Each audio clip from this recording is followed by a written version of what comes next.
What is up, bros, and welcome back. We have some brand new spicy stuff for you today to slap with, so let's get right into it. And if you enjoyed this video, then consider subscribing. It is free and you can always change your mind. G Fuel has also made our code Brah 30% off until the 28th. G Fuel is my favorite energy drink, and my favorite flavors right now are watermelon, shiny splash, and sour phaseberry. Each serving is about 140 milligrams of caffeine, and you just mix a scoop of it with some water to make the best gaming, study, work, spawn killing energy drink in the world. So if you'd like to check it out, I'll have that linked down below. Up first, we're going to be going over a few tricks on the new Emerald Plains map that just came out on the test server. Usually I wait until the map is out on the live build to post tricks because a lot of stuff gets patched as I'm looking for tricks. Once Emerald Plains is on the live build, I will have another tricks video that will go absolutely ham with tricks to use on the map though, so don't worry at all. Our first spot is a line of sight that literally goes through the map. It goes over a reinforced wall and through two more walls after that, and it's kind of funny because UB made these stairs unvaultable, but you can actually just go up to the top, vault onto the couch, and then balance beam yourself down for this elevated angle that goes through the map onto one of the main walls that can be breached from the outside, and this one is also next to the bomb site. Spot number 2 is using a similar idea but kind of backwards. It's for attackers, and you're going to be parkouring up the white van and then breach through two walls for this elevated angle that looks right onto the new bomb site when defenders are in kitchen dining. Up next is a really sick rappel cancel spot that I first saw from Shawk, and this one is kind of high risk, high reward. There's a lot of spots that the attacker is vulnerable to, but that's also part of the reason that it's high reward. There are so many lines of sight that you can watch for, and you don't have a lot of cover, and I think this one may get patched, but as long as defenders are aware of this, it's really not too OP in my opinion. Going over to something basic before we break the 1069 IQ brain record, we can actually go up to the second floor in the library and work our way up to the top of this globe for an angle that goes over the open wall, and then we can watch the west entrance for free kills.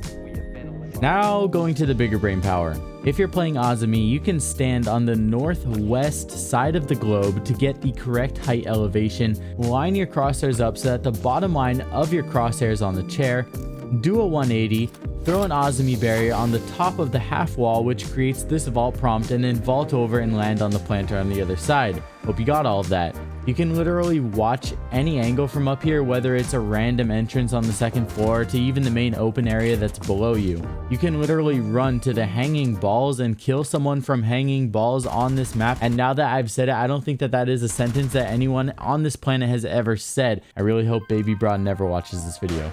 Okay, we need a chill break after that, so here's the Emerald Plains Easter egg. If you make your way to the east side of the second floor, you'll see this blocked off drone hole above a vault. You can shoot out the cover and toss your drone in here to find the Assassin's Creed Easter egg, as well as some gold to buy the Year 7 pass. Now, I love you, Brah fam. Good luck getting that code. This next Azami trick is easier and perfected to the T. This time we're going to make our way north to find the hunting hall. You can shoot out the 4 ammo containers on the right, and then you can prone on the ammo container on your left. Line your crosshairs up as you see me do, and then stand up. You should be looking down on top of the lockers where you can place your Azami barrier to get this vault prompt. This is yet another angle that destroys people that enter through that west door, so be on the lookout if you're anywhere near there.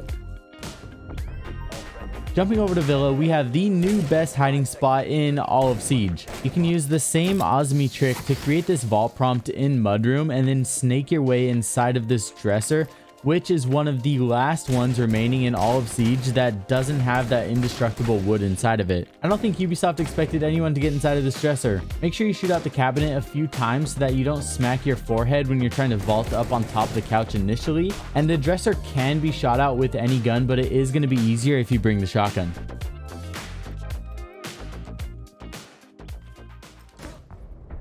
Moving over to Clubhouse, we have 2 tricks that take place on the catwalk that will make attackers punch through their drywall, with the first being this precise method on where to place an Azami barrier on the little outlet that will enable you to back up slightly and get a vault prompt. Once you vault over, you will be able to simply stand up and sprint forward to get back on the infamous shelf spot that comes and goes at least 5 times a year in this game. As of right now, it's back. Catwalk spot number 2 is how you can precisely place a vertical Azami barrier to have the thinnest slice of pizza as a gap on the bottom right side that just happens to go to the perfect head level height of anybody that's trying to enter the garage door. Throw your kunai halfway up on the left vertical pole and you'll be able to recreate this 100% of the time, and this makes attacking catwalk even more intimidating.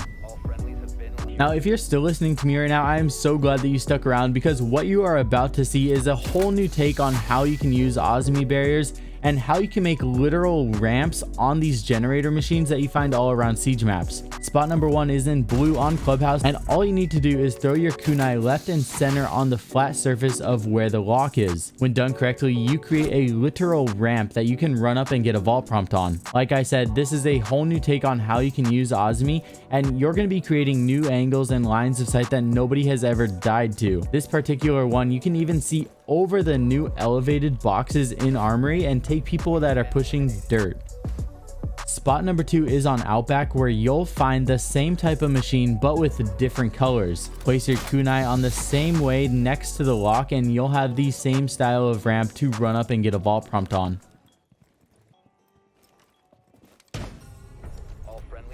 Moving over to Villa, we have a sneaky meme spot for you to do where you can break the back of this trophy room chair, run to the other side in statuary, throw your kunai on the left side by the corner and create a barrier that's big enough to hold all of the members of the Brah fam. If your barrier doesn't extend the same way as mine, then try throwing a second one or placing it not as close to the corner. You may have gone too close to that corner. Once you've done that, then just elevate up the chair that you beheaded earlier and you are good to go.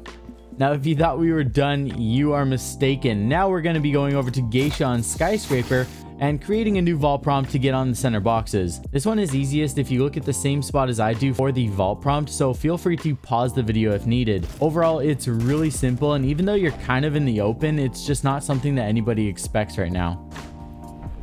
Another spot that kind of comes and goes throughout the different years in Siege, depending on what gadgets are available and what's gotten nerfed, is this hiding spot over here on Villa. You used to have to elevate on a shoe and then crawl across the room to get into it, but with Azami barriers, all you need to do is shoot out the front and make the surface even taller by throwing a barrier in there. Now, somehow, even though it's taller, you can just crawl right in. Welcome back, hiding spot, and I'll be curious to see how long you stay this time.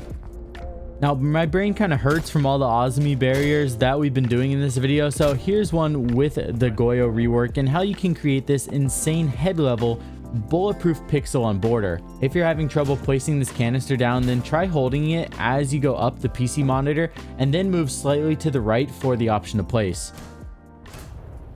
Okay, this video is actually probably one of the most insane that I've done in this entire year so far, because here is yet again another entirely new strategy, but this time it's with Nomad. You can strategically place drones above campers or in common anchor spots and use them to pool trick shot air jabs off to hit enemies before they even realize what's going on. This will detonate on defenders even if they never move, so it's not something that an anchor or defender would even expect. This first one is my favorite here on border, and I'll show you another one that you can use as a flank watch prior to entering the room, and that's this one here on Outback, and it's another really good example of how this works. But let me know if you can think of some other spots that you could do this and take out camping defenders. Anyways, Brah fam, that's gonna wrap it up for this video. I got some really spicy videos coming up, and I truly cannot wait to show you all. Thank you so much to GFio for keeping me going during this video, so please check out the link down below if you'd like to also, and come please join Discord if you'd like to submit a trick of your own. I love you all. Peace.